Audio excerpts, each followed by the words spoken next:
guys, good morning. Good morning sa inyong lahat. So, andito ako guys. May sakit yung aking kambal. So, tingnan nyo ang itsura ni Mama Emily.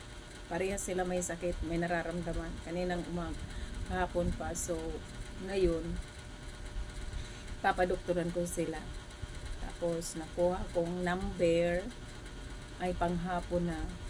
Yung lalaki ay panay nagsusuka, nahihilo, sakit ang ulo. Ayun siya guys. Kaya ayan o. Hindi ko na alam kung ano ang gagawin ko kasi hilot daw, hilot. O ayan, hinihilot ko, hilot daw kasi mamaya panghapon yung aking number sa doktor. So yung isa din, sumasakit yung ulo, yung babae. Hindi ko na alam kung anong gagawin. Nagtampo na yung babae sa akin kasi hindi ko siya naaasikaso. So, ayun na sa kwarto guys. Punta natin.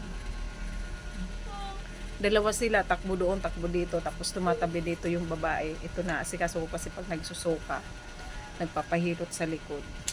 So, hindi ko napapansin yung babae. Sumasakit din ang ulo.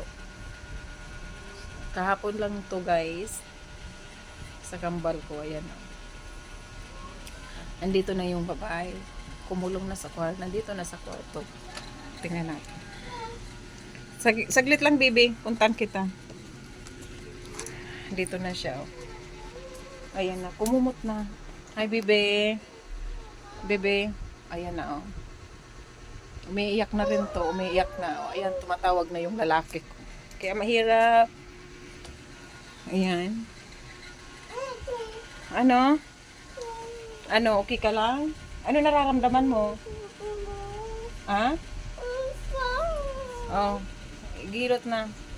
Bibi, halika na, Bibi. Tabi ka na kay mama para parehas ko kayong mano. Yung asawa ko nasa trabaho, yung kuya at sa pangalawa nasa school. Bali, ako lang dito ngayon. So, ako lang nag-aalaga. Kaya ang hirap. Kaliwat kanan silang dalawa. Ganito pag may sakit ang kambal. Ngayon nagkasabay. Ang tagal-tagal na hindi na nagkakasakit to. So, ngayon lang nagkasabay na naman.